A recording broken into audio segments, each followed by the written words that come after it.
Scuba goes under the sea. The podcast for the inquisitive diver. There we go. We're off and running. First of all, Sue Crow, welcome to the show. Well, it's lovely to be here. I feel completely unprepared, but there we go. It was a bit short notice, wasn't it? Just a bit. Just for those people that are listening, Sue has just finished on one of Gareth Locke's, or should I say Mike Mason's course now, his first Human Factors course to living in Australia. And I just happened to see that Sue was on the course, I think it was yesterday, and pinged her a message and said, hey, you're in town, come into the studio, let's talk about Oztech and the dive show. So, Sue, how do you fancy giving people a little bit of background on who you are and why we're in the studio now? Well, I think probably today most people would, if they know me at all, would know me through the show. So that would be Oztech, the advanced conference, and now we're doing the Oz Dive show, so we're going recreational. Prior to that, I've been in the diving industry for a long, long time, but always sort of behind the scenes. I learnt to dive in 1990, so It's a long time ago, and I was in Jamaica doing hurricane aid relief. And I learnt for all the wrong reasons, basically.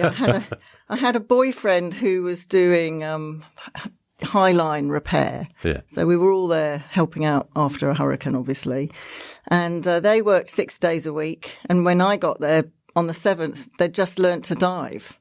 So for the first week, I decided, well, you're working all week and then they go off diving. I better go and learn to dive. Better jump on board. So I did. And it was apart from the fact it was a brilliant place to learn, my instructor was just awesome. It was a tiny little course. The reef was amazing. And that was the beginning of the end, really, from my perspective. So I spent all the spare time, my time diving, which became a bit of an issue for him. Yeah.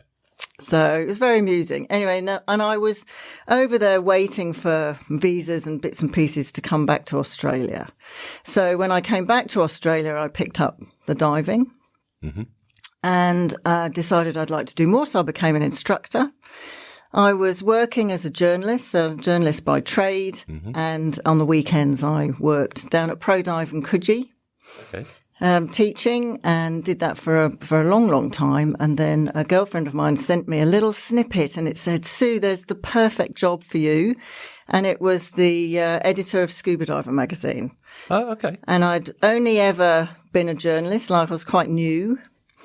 And I thought, well, I can't, I've never done that. How would I do that? Yeah. But I applied anyway, because what have you got to lose, right? Yeah. Got the job and thought, oh, no. But I had another friend who was an editor and I'd ring her up and say, what's a pagination? Because in those days, everything was done on a piece of paper. You didn't do it on a computer or anything like that. So the designers did, but you had to put a little piece of paper and we'll put an advertisement here and an article here. And so anyway, struggled through. I did that for about 7, nearly 8 years and absolutely loved it. So that threw me headlong into the diving industry, I guess. So, you learn a lot about the industry and you meet lots of people and you get to see lots of new things. They're like, it's a perfect job for something like that. And then there were quite a lot of changes and the magazine went offshore, got bought initially by Michael Au.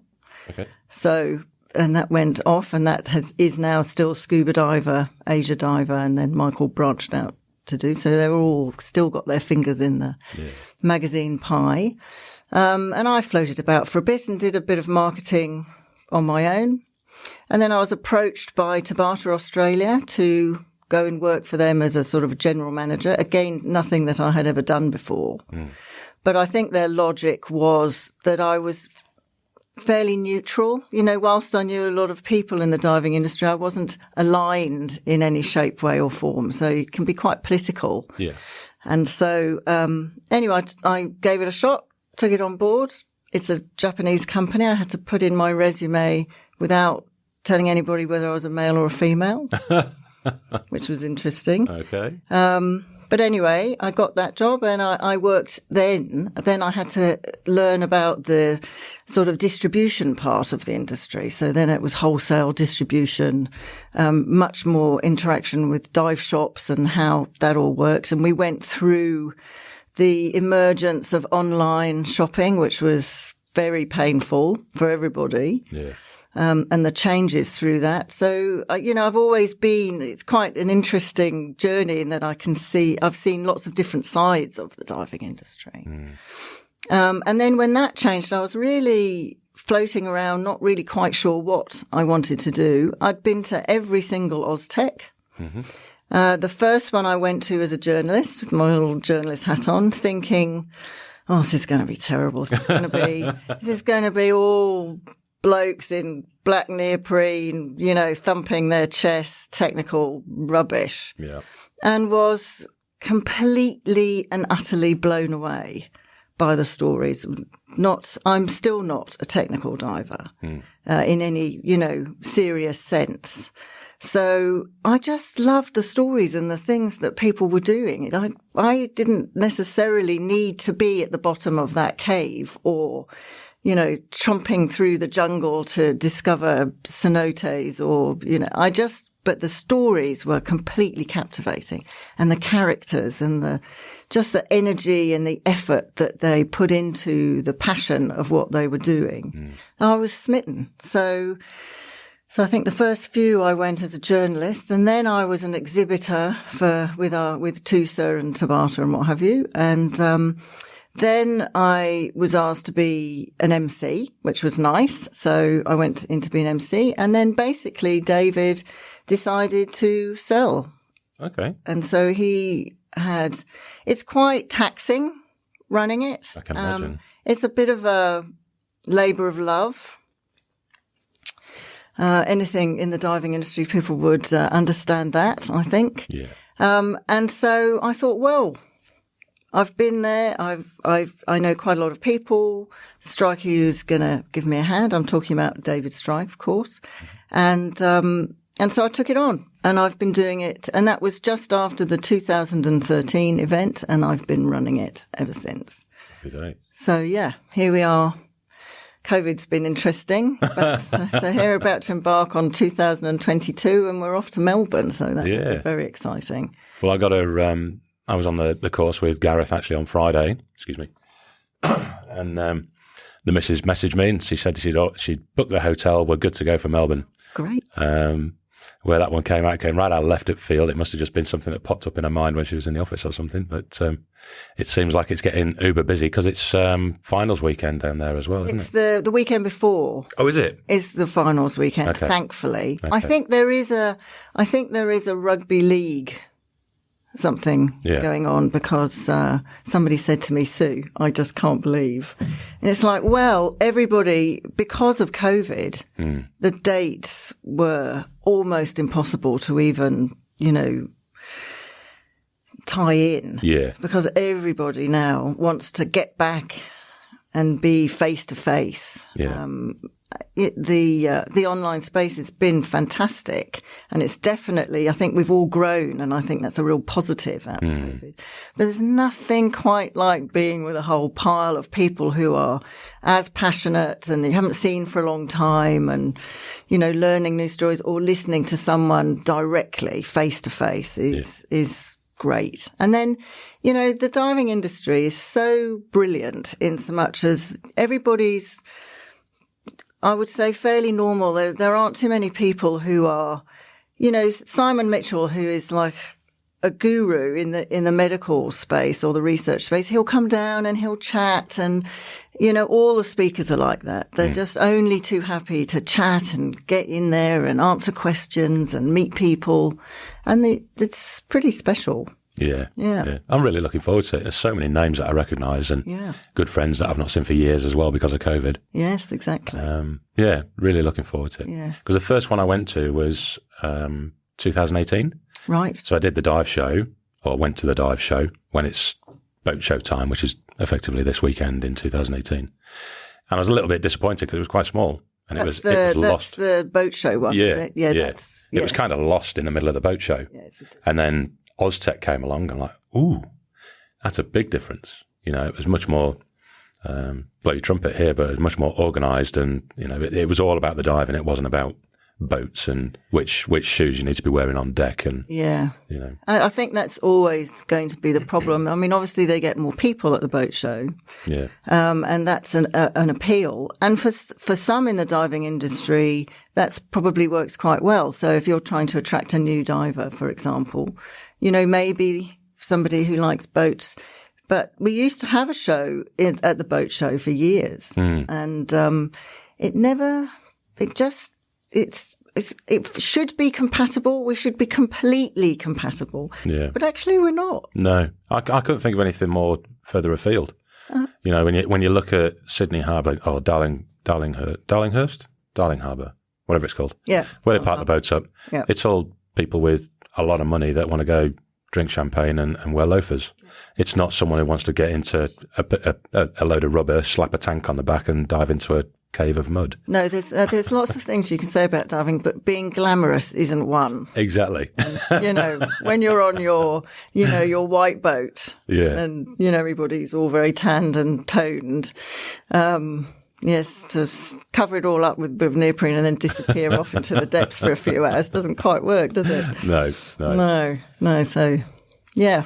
So here we are. And here we are, yes. And is there going to be... Because I had a very quick look on the website, but I saw that there was a link to a scuba dive show. Is that the link to the one that's in Sydney, or is that going to be separate? No, we're completely separate. Thought so. Yeah. Ness runs the one at the boat show, and she also runs the Malaysian dive show, which is phenomenally successful. Really good, yeah. Yeah. So it's very tricky and very difficult for her, particularly this year, because she's overseas. Yeah. So very hard. But no, we're separate from that perspective. Yeah. But we are embracing a more recreational feel, partly because, just like myself, when I first went, I had an image of what I thought it was going to be, and I was completely wrong. And it's a very hard thing to explain to people that there are going to be, if you don't dive a rebreather, you're probably not going to want to go and listen to, say Paul Toomer talking about bailouts, for example, or, so there are going to be those talks that you don't have to go to. Right. It's fair enough. But, do you want to hear Dawn talk about, working with the astronauts and using scuba and all the things that she does to get them up into space and talk about human resilience? Well, that's pretty good. And, we've got so many people who do extraordinary things. You don't ever really have to be there to listen and get infected by the passion that they have. And so that's, and there are photographers who do amazing things and videographers who do extraordinary things. Natalie Lasselin, she's in Canada and she's doing the most amazing things up there under the ice in extraordinary conditions that, frankly, I would not want to be there, do not want to do it, but I'm so impressed that she does that and takes this. I mean, they just went through a blizzard. They had all these tents on the ice and well, I'll let her explain what they're doing, but this massive snowstorm blizzard came through and they're just the most horrific pictures of them all huddled and scuba tanks everywhere. Not looking as comfortable as penguins, I have to say. I just thought, oh no, thanks.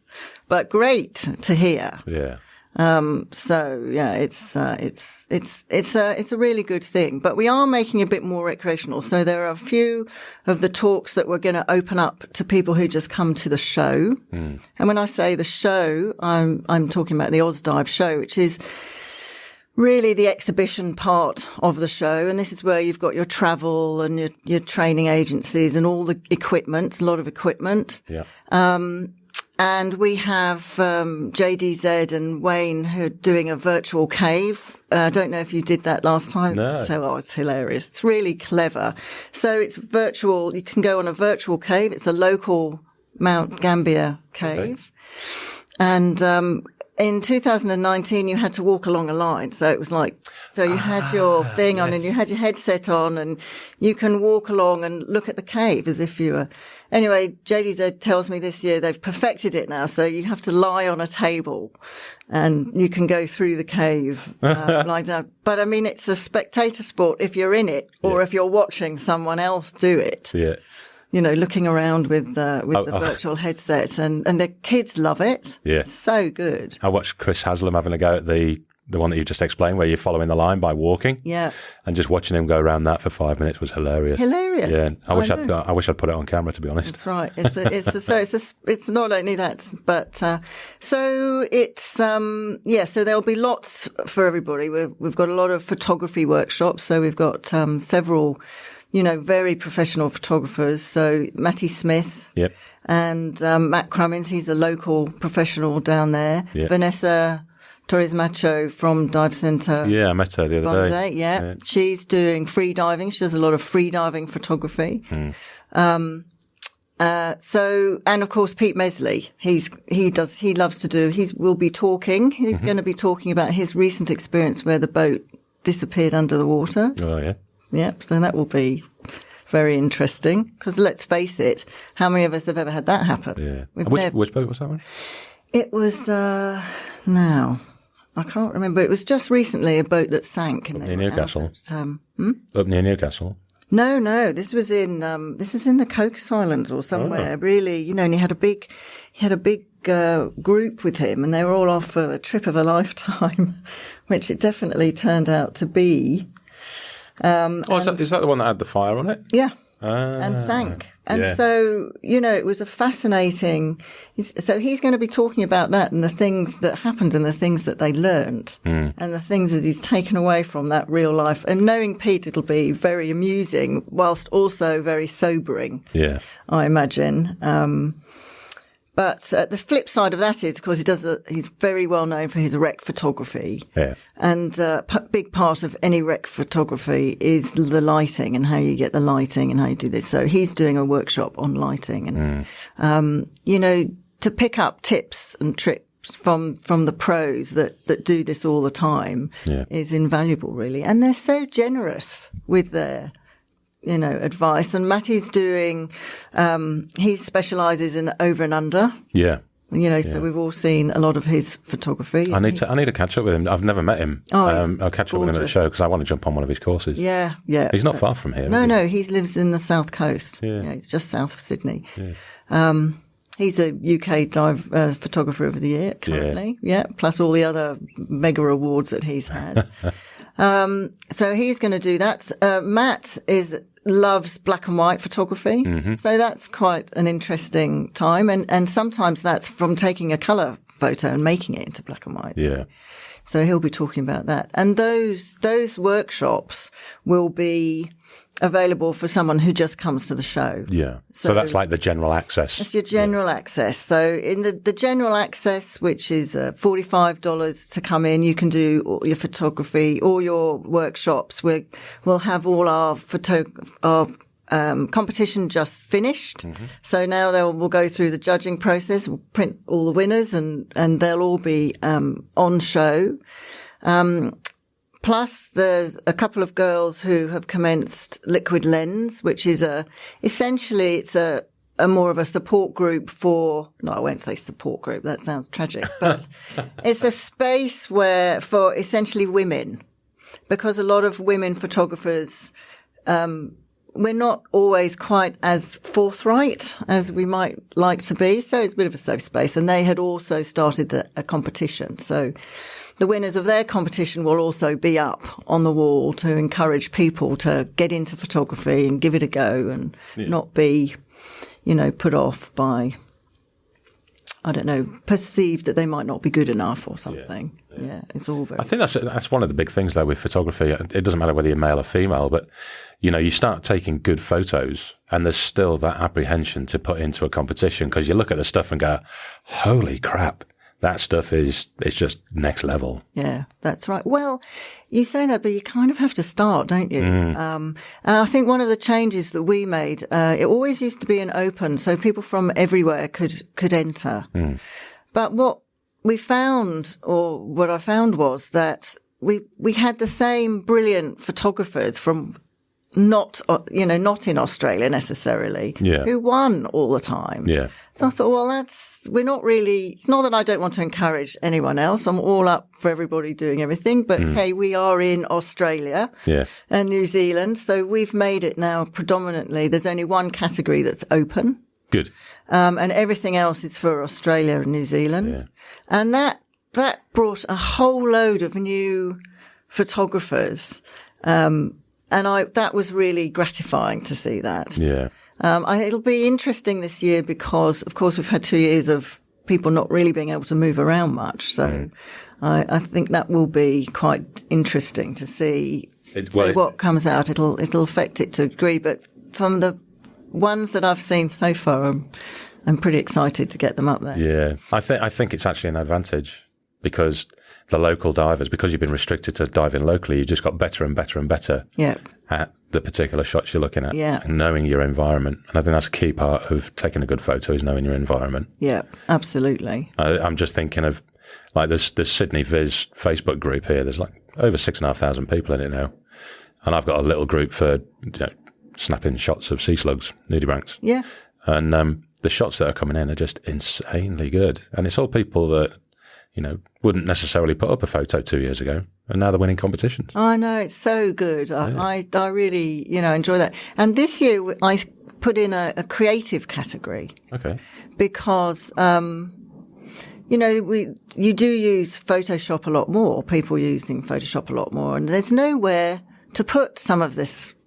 And when I mean creative, I mean not just fixing up a photograph. I'm actually creating something, maybe melding or slicing pictures together. Yeah. And I had no idea how that was going to go. I just thought, well, we'll bung it out there. We'll see what happens. And, but there's some very, very interesting images that are coming in through that. And one photographer said to me, well, actually, Sue, this is really good because I spent a lot of COVID time messing around on the computer with my photos, making images that you couldn't ever shoot because it would be impossible. Yeah. But I've got nowhere to put them. Yeah. Yeah. Can't show them anywhere. It gives you a kind of break point as well, because I think we're now in that point where digital era, you've got photos and you've got images, and there's a very grey line between where a photo stops and an image starts. Yeah. So I think that's a very good, shrewd move. Yeah. G'day listeners, Rod the producer here. Just wanted to take 30 seconds and highlight that Scuba Goat is working with Oztech, so you can purchase your tickets direct from the show notes. Matt's going to be at the show both days. Don't forget to drop by and say hi and see if he's carrying any free goodies. Finally, if you don't already, we'd appreciate a follow, like or share via social media. Whether Instagram, Twitter or Facebook as you go, you can search for Scuba Goat or click the links in the show notes. We'll see you there. Well, I think that's partly because of my history of journalism and being on the magazine and everything. Obviously, images are very, very important. So you're always looking for that front cover or, the story. And, without the images and without the video, most of the speakers you wouldn't even, you wouldn't know about them. Yeah. You'd never hear about so imagery is an incredibly important part of any type of diving, whether it's just bringing home, look what I saw today. That's so fantastic. Now, the video and the images that you can take pretty well right off the bat are super. They're really good. And it's highly addictive, isn't it? Highly addictive. Even for, I love video, partly because I'm not a particularly good photographer and I don't have the patience and I don't have the time. You've got to really work. To be a proper photographer, you really got to put a lot of time in. It's my little video, and then I can edit that. But gee, I'm thrilled with what I come back with sometimes. Yeah. It's just terrific. Is there a particular camera that you tend to use? No, I started with a camera that could take photos and had quite a big rig, if you like, and it was quite cumbersome. Yeah, and I had it had an SLR in a. I mean, initially I started with a little Sony snapshot thing, and then I migrated into a proper SLR in a housing with, strobes and camera and video and everything. And I got sick of lugging it around. And I remember going diving with Pete Mesley in New Zealand for his birthday. He had a significant birthday, and we were all over there. And Samir, who is also a very good, technical diver. They're all on rebreathers, and I'm just in my normal, scuba equipment. Mm-hmm. And he comes along with this little tiny rig that he'd taken off his SLR with a GoPro in the middle and 2 small video cameras. Mm-hmm. And off he goes, comes back with amazing. I'm like, what am I doing? Carrying me? Okay, if I was a professional, it's a whole different ballgame. But what am I doing with this enormous, lugging this stuff around? So I ditched it all and only kept the frame and did pretty much what Samir has done and have loved it ever since. So I do have just a little GoPro and 2 little video lights, and it's on a little frame, makes it really easy, and it weighs nothing. It's great. Yeah. To be honest, a couple of years ago when I was in the Galapagos, I took my big rig. The missus took a few GoPros. Yeah.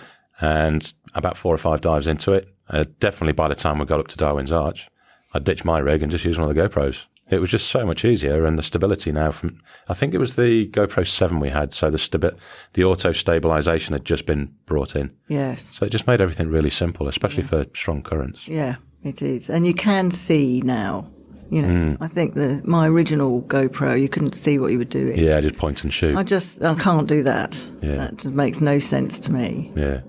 So it's really great that you've got a little screen on the back that you can see. At least you've got whatever it is you're trying to take in the shot somewhere. Yeah. Yeah. Well, the issue of seeing what you were doing was amplified for me a couple of years ago when the eyes started to fade. Yes. And then having to use readers to look at the back of the camera. The amount of configurations that I went through before I decided to purchase some mask lenses was ridiculous. I know. It's sad, really, isn't it? But gee, what a difference. You think, wow, I've probably done several years now of not being able to see properly. Yeah. And wondering why, that wasn't quite in focus. Yeah. Yeah. You think under the water, you take the shot, think, that's going to be brilliant. Especially when it's little. Yeah. I know. Yeah. So there's a lot of that. So there's a lot of encouraging people. And there'll be equipment there and people to ask questions and answer questions, really. And the photographers are all really great in that respect. They're incredibly generous with their time, and they're, wanting people to learn and what have you. So there's that side. So we're encouraging a lot more people to, merge. Come and find out. Don't be put off like I was, or think that you might be put off. I mean, there are definitely going to be some talks you probably would, you won't want to go and see. Yeah. But there is going to be a lot more that you will. Yeah. We've got John Garvin and Kurt Crack, both of which have worked in movies forever. John has worked with James Cameron on most of his last one. He's the integral sort of diving coordinator. He runs all the diving for all James Camerons, and then the last Avatar 2, which is about to come out. And he's the one who adapts all the equipment and works with all the manufacturers to, make it happen. And so, just fascinating stories that, and Kirk, brought in because they decided to do it, have the main actors free diving. Okay. It works much better on a green screen. I'll let them tell you all about that. Yeah. And, so he taught a lot of, Sigourney Weaver and Kate Winslet and all that, how to dive and why they do it and how they do it.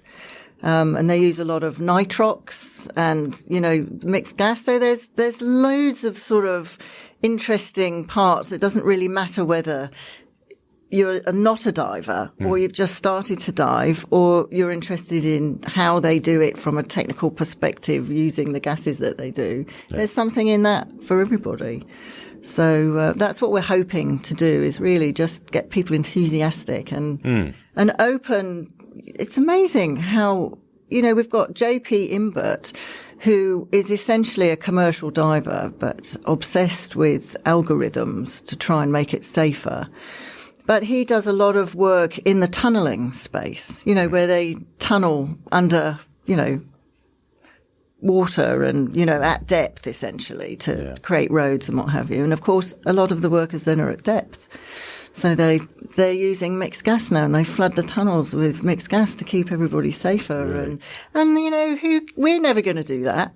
You and I are never going to go down there and do that. Hell no. And so, hell no, but fascinating. Yeah. Fascinating, because most of it's autonomous, but they all have to be worked on, and you've got engineers and you've got people who fix it. And, they can't be going in a spacesuit to try and do that stuff. So what do you do? Yeah. So, there's a vast range of, areas where diving is a very important part of the business, if you like, or the everyday life, effectively. Everyday life that we just often don't know about. Yeah. So it's very good, very interesting. Well, one of the things that I've brought up a few times now is that bridging the gap between recreational and technical diving, because even as a multi-agency recreational diver, I don't know that much about the tech side of things, apart from, having chats with the likes of Chris and Paul Toomer and Jeffrey Glenn. And it's just chit-chat stuff that you pick up and the obvious stuff that you can see from SDI, TDI online. So I'm actually, at the moment, I'm toying with the idea of putting myself through the lower levels of technical training and recording it all and documenting it. Yeah. Kind of making a video out of it. I think that would be a very good idea. I mean, interesting enough, I've been diving consistently for a long time. Yeah. And one of the things I said in Gareth is that, when I think about the sort of diving that we did when I was, knew nothing, or not enough, don't know what you don't know type stuff, it makes me feel physically ill now because we are so much safer. Yes. So I consider myself extremely lucky to be here. But it's all horses for courses. I mean, what is a technical diver? So for me, I've done ice diving, and I dive in a dry suit, have done for years because I'm a complete wimp and get really cold. So, and I've done lots of different courses, but I've never needed or felt that I wanted to pick up all that technical, partly because I'm not very good at maths for a start, right? I think it helps if you have a certain brain. Yeah. And then, I booked a trip that I'd wanted to go on forever to dive in Antarctica and had never done and put off and too expensive, or it's this or it's that. And I decided, right, just do it. And then decided, well, if I'm going to go and do this trip, I need to make sure that I'm not going to blow it when I get there. I don't want to get there and find that I haven't done enough training and I haven't done enough. So I'm a bit like you. I interview lots of people and I know lots of people who do extraordinary things and have never really done it myself. So I thought, well, okay, I'll go and do the GUE fundamentals. That seems like a pretty good place to start. Everyone says what a good course it is, that you learn a lot out of it. It's good for trim. So off we go, do my GUE fundamentals. And it was I loved the learning. It was probably the first course I'd done in maybe 10, 15 years, as a complete student. And I really loved it. But I found it difficult because I'd dived a certain way for 30 years. And they wanted me to dive in a different way. And, I had to unlearn a lot of stuff. Just scratch everything. Not that it was bad. It's just a different way of doing it, because they're basically teaching you to do more technical, more expedition. The whole idea is that you get the fundamentals for that journey. Yeah. And I'd never been on that journey per se. And I tell you, it's completely addictive. Yeah. I loved the learning. I loved the being challenged. I didn't like not being able to do it. So I've continued on, and ironically, I've gone down this sort of slightly technical, more technical path because I've wanted to continue the learning, mostly to do the training. Yeah. Because ultimately, the more training you do, the more practice you do, the more comfortable you are, and you can go anywhere. Well, within reason. Within obviously. reason, yeah. Anywhere, pretty well recreational all around the planet, and be comfortable. And that's a good thing, I think. So, so I would recommend that you do that. Yeah. Well, I think one of my fears that has prevented me from doing it so far is that I do have an addictive kind of personality where if I get excited about something, I am a kid at Christmas. Yeah. And looking at the costs of tech side of things, I could see the missus frowning quite a bit. Yeah.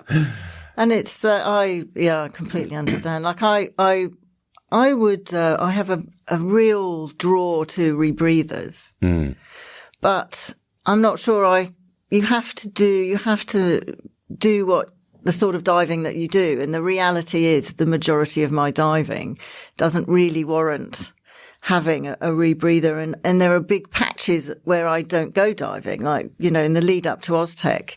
If I'm lucky, I might get a couple of dives in, and I'm not diving as regularly as you like. And the one thing you do need to do with a rebreather is, keep up the hours and keep up your skills and this, that, and the other. So I'm not sure I'll do it justice.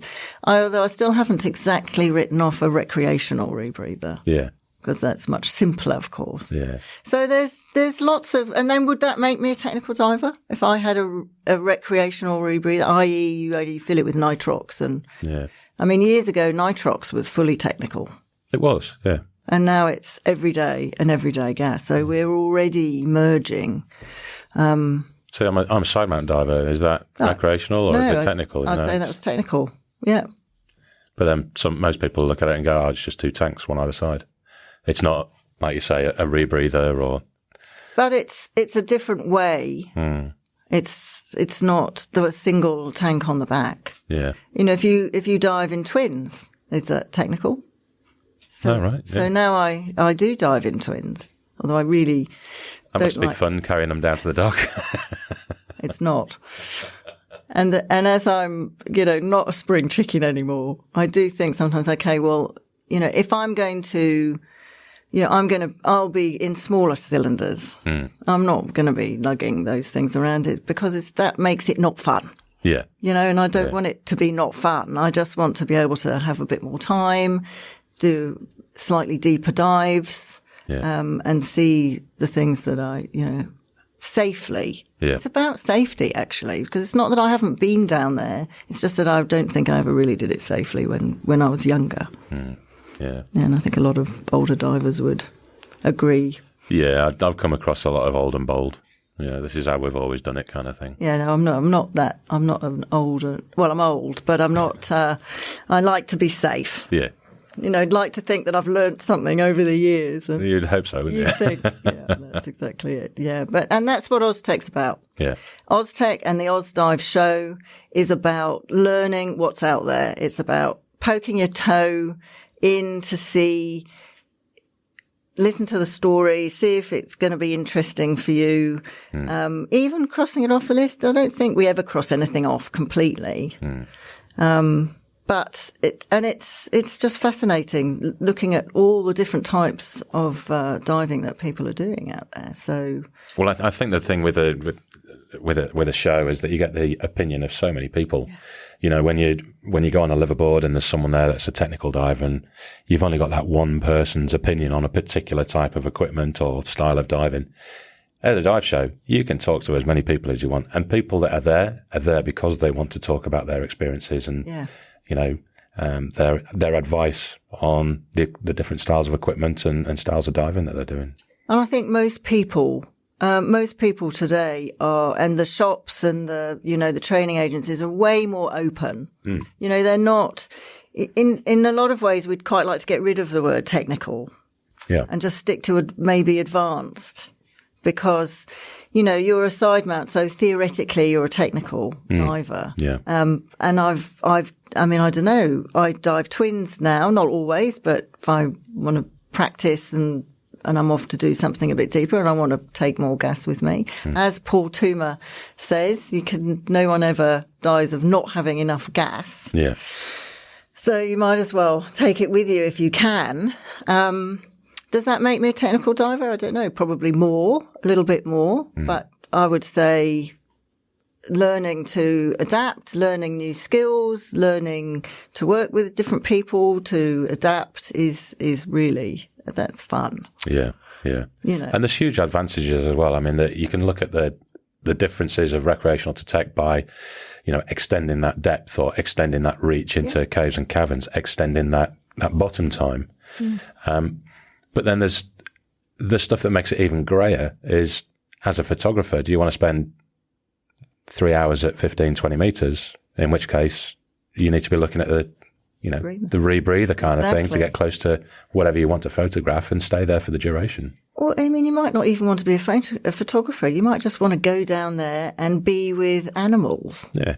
And just be there, no bubbles, and have, because, apparently the interaction is incredible when you're on a rebreather. I saw it firsthand at Fish Rock a couple of years ago, and my mate was on his rebreather. I'm on a standard single cylinder, and just the grey nurses that were there. And as soon as they got near me, if I breathed, they'd disappear.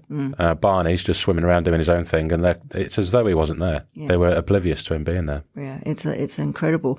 I was very lucky and did a trip to French Polynesia, and we did the what was it called?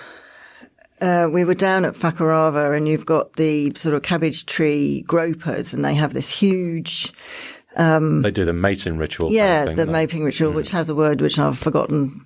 One of those moments, and we were all there, and they've got this massive shark gutters, and like 13,000 fish and they're quite big, that are all doing their thing and milling around and getting excited about what's about to happen or not about to happen or is happening.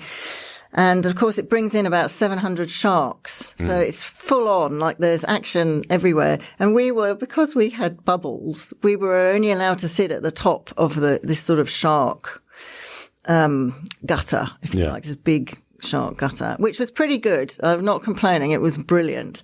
But interestingly, Laurent Balester, who, is a big French, he's a marine biologist, photographer, rebreather, very technical, this, that and the other. They had a film crew down there, and they were filming a documentary, and they were all in the gutters. Like, they were all down there in their rebreathers and red wetsuits, looking very cool and not disturbing anything. Yeah. So, that has a massive appeal for, I reckon, any recreational diver. And the conservation side of things as well. And the conservation side of it, yes. Bubbles, everything. Yeah. There's a lot to be said.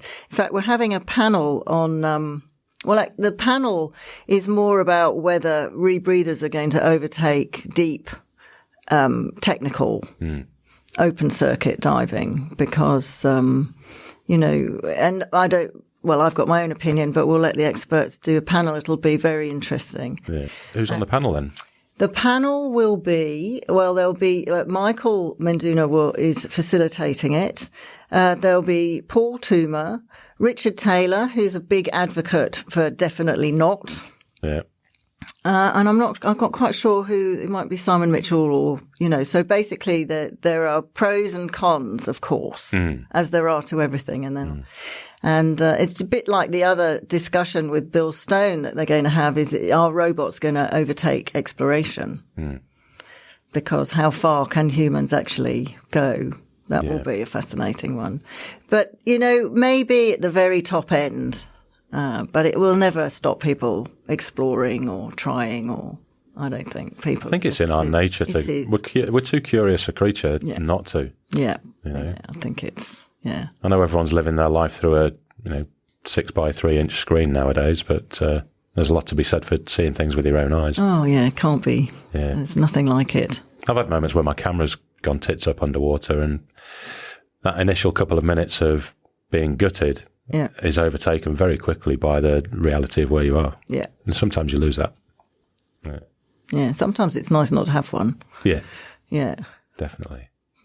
So we've got, is it open just the Saturday and Sunday, or you got the tradie side of things on the Thursday, Friday? No, we're really limited this time because of the, squeezing lots of different events into a space. So it's just the Saturday, Sunday. Okay. It's open to everybody. There's no, trade come, but mostly because they're divers, I think. Obviously there's trade there because they're the equipment, and travel will be, I think, a little bit less this time because there's still, they were an area that was very affected. Yeah. But I've got my own business. Right. I've still got the curtain over it. Just lifting the curtain in the next month. That's exactly right. So, and for a lot of the resorts, but there's still plenty coming, which is really good. And of course, the good thing, I think, is that from Australian diving perspective, COVID was actually quite useful. Even though we were all limited to wherever we lived, or states predominantly, I think local, what we have is very underrated. We often don't realise just how fantastic the diving is. And I think a lot of people have discovered that actually a lot of the diving close by them is pretty amazing. Oh, it's ridiculously good. Yeah. I don't know how many people have never been to, Southwest Rocks or Fish Rocks or Solitary Islands or... Do you know, it's 3 times me and the missus have tried to go to Solitary. And every time it's either the weather's got in the way and the sea conditions. This year's been particularly naff, hasn't it? It has. It's been really, so those have definitely suffered. Anything that needed a boat has definitely suffered. I think Sydney's been quite lucky actually because they've done a lot of, you've got more shore diving. Yeah, it's still been very, very pants, to be honest. I've not dived now in Sydney for over 3 months. Yeah. Yeah, it's a bit like where I am. Yeah, but we have a lot, and one of the interesting things is this year we've taken the show to Melbourne. Mm-hmm. Now we've been once to Melbourne. Strikey took it to Melbourne a long time ago, and I think we felt that we needed a bit of a change, of space. The facility there is brilliant. Yeah. So it's at the MCEC, which is the Jeff Shed, but with a Renault of Jeff Shed, and all the speaking spaces are dedicated and really well done.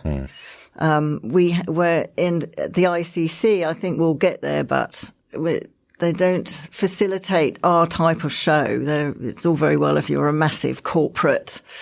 Yeah. It's that and the other with squillions of dollars. But, the reality is that's not the diving industry. Yeah.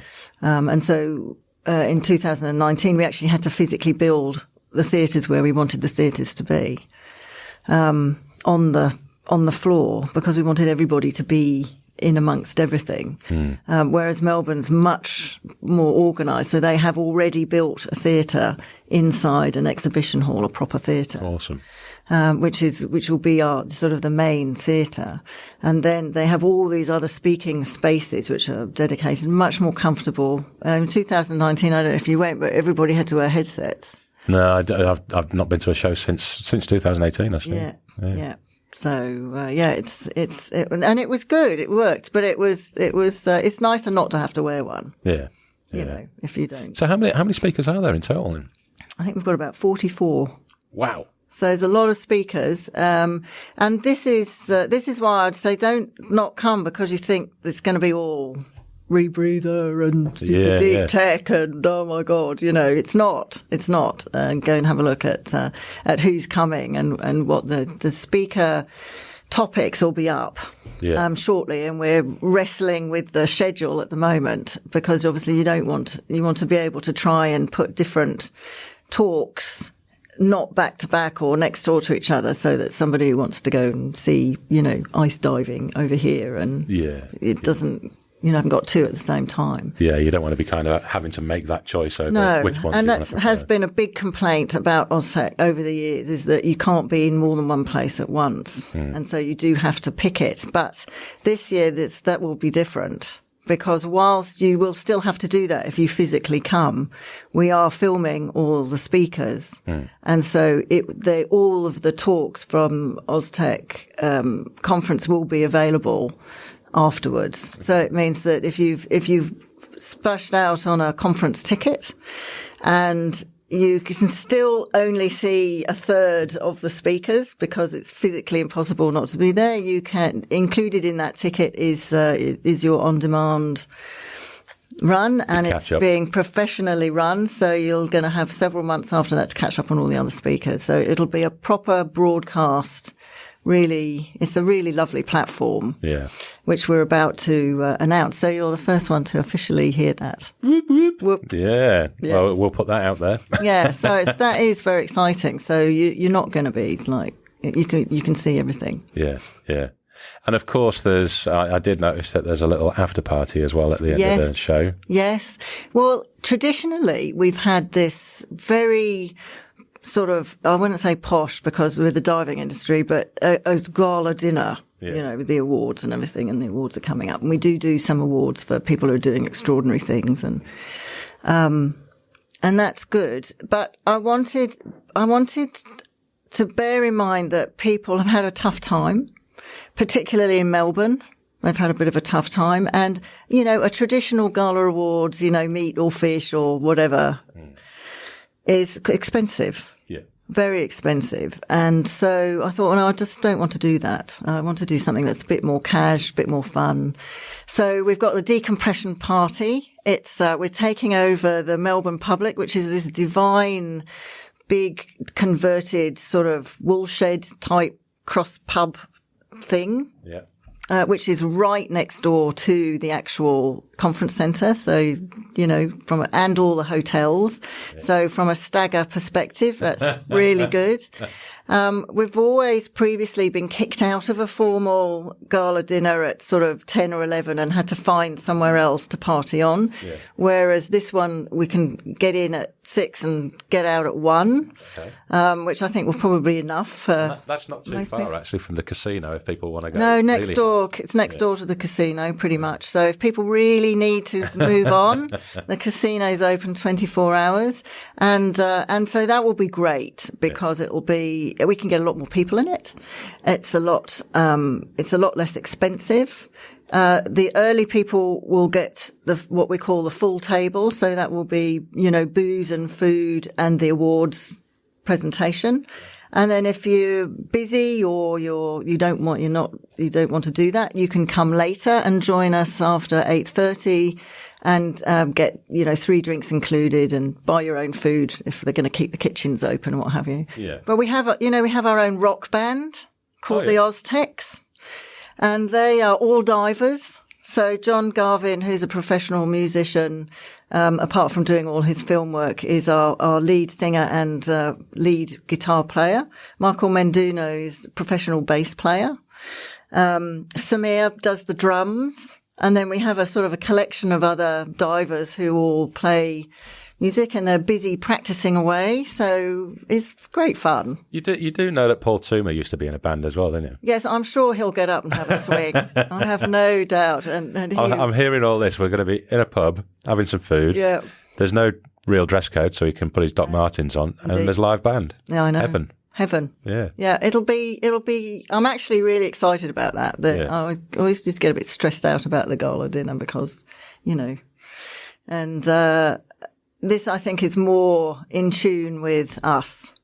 And really the whole idea, the bit that people liked most about the gala dinner was getting together with everybody. Yeah. And, you don't need all the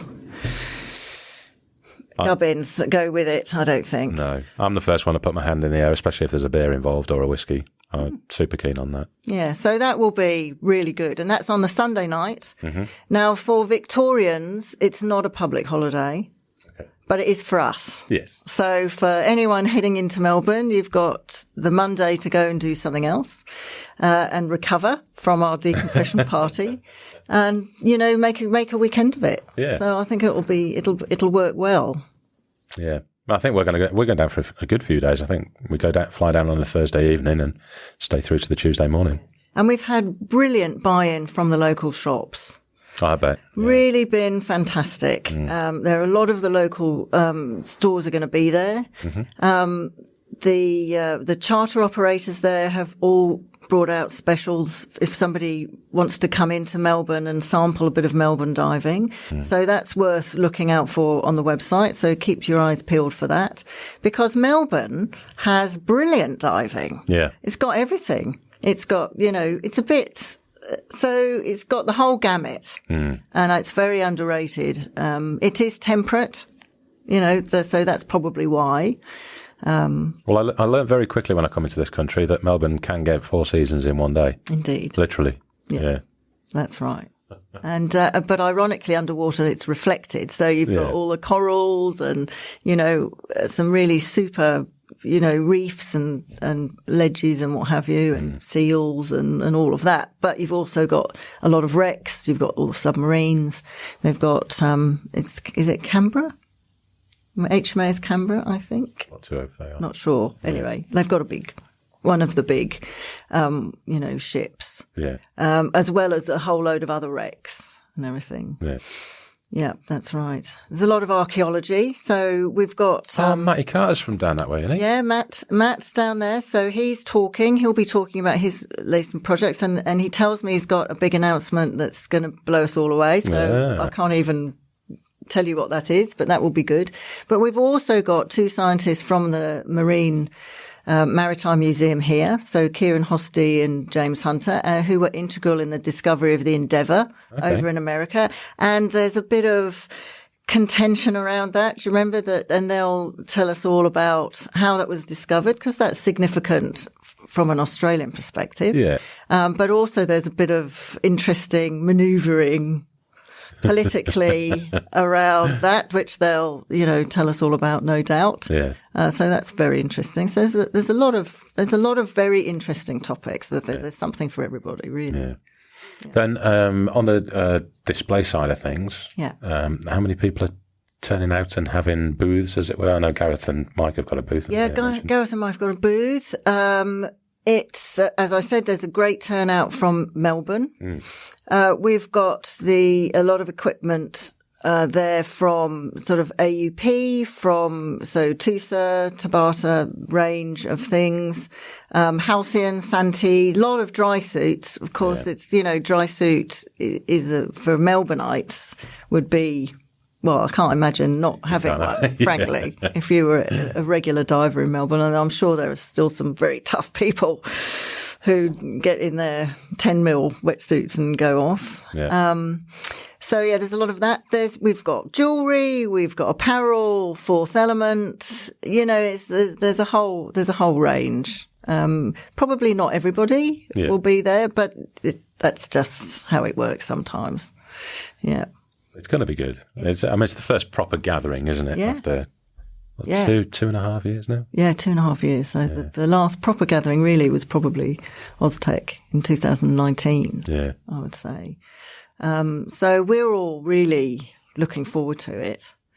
And everybody down there is really excited, which is great. And I'm really pleased that, and I think also it's worth noting that the Melbourne or Victorian government were the first to come out with COVID event cancellation insurance, because it's a big risk. Yeah. And, maybe you can afford it if you're a big corporate, but if you're a small business, it's pretty tough. And so if it all goes pear-shaped, you'd be out of business.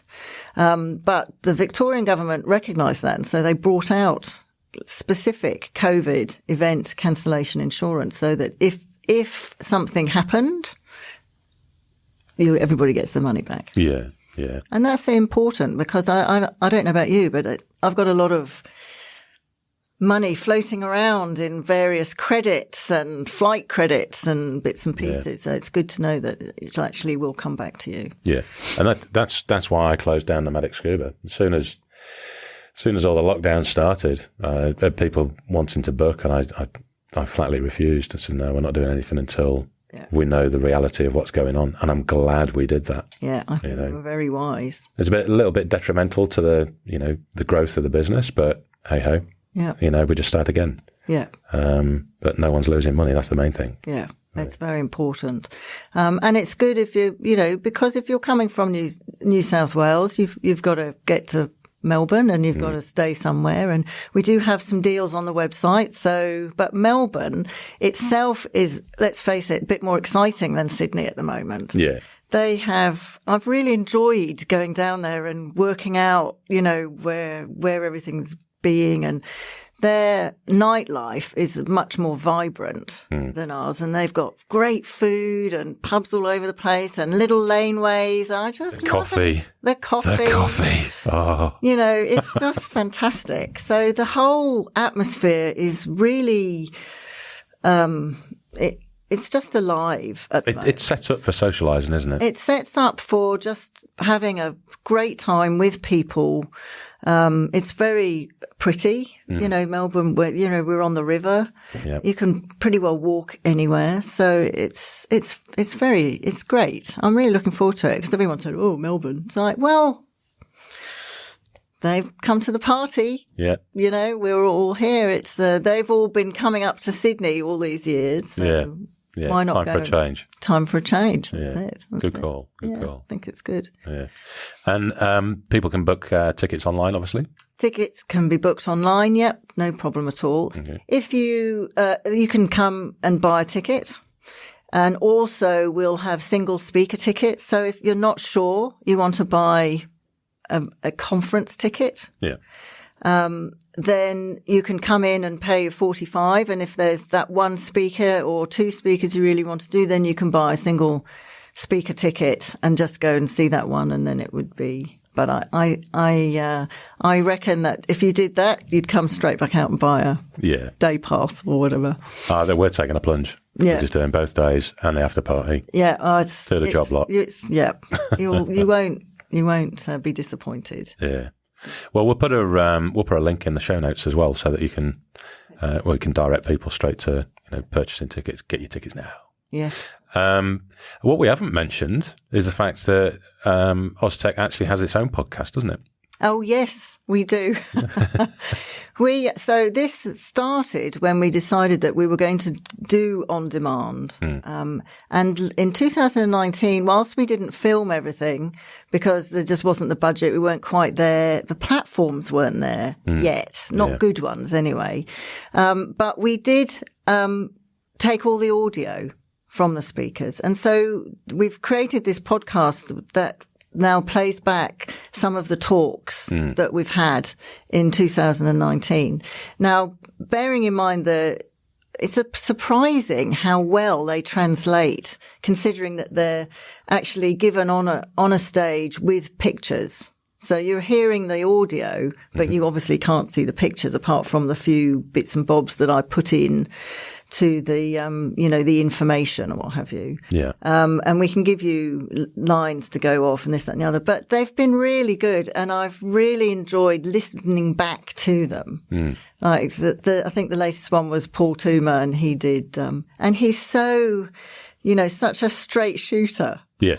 And he's a very good presenter, and he doesn't care. I mean, okay, he is a member of a high profile training agency, but he doesn't care about that. No. He just wants people to get out there, get diving, be safe.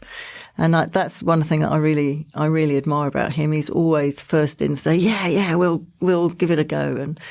And it's consequently, he's a very entertaining and good speaker and doesn't mess around, Yeah, he's very passionate about it, isn't he? Very passionate about it. It's very good. So we've had some great talks that were presented in 2019, and it was a good excuse to introduce some people to a little bit of what you might expect. Yeah.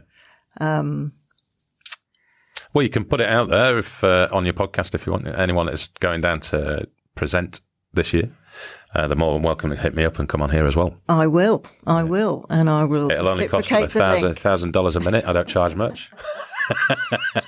I'm sure I'll be queuing up. That's it. Well, no, and we do have we have so much talent in this country. I mean, we have brought in obviously talent from outside, but really we punch well above our weight, especially if you include New Zealand. Yeah, definitely. Yeah, it's phenomenal. So we do pretty well down here. It's good.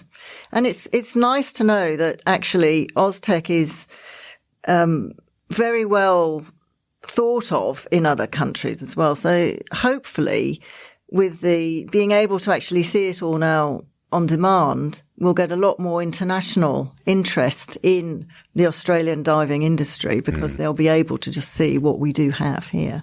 That's actually a very good point because, again, thinking back to when I first came to Australia, there's locations that you can go diving, but trying to find that information online isn't necessarily that easy because there's just so much information online nowadays. That's right. So to have something like, for example, podcast, a dive show, to somewhere that you can get hold of the accurate information, it's paramount. We need to change the way everything's going at the moment so that people can find that information. Yeah. And also not only just the information, but the right place to go and get it.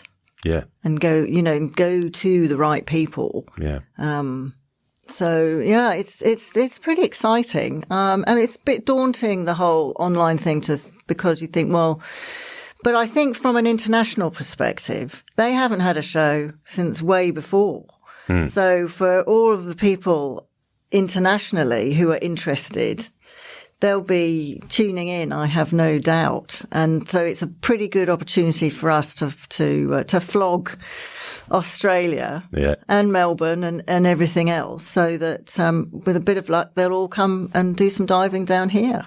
Yeah, too right. Yeah. So they should. Yeah, I agree, totally. Well, Sue, we've been going for around about an hour or so.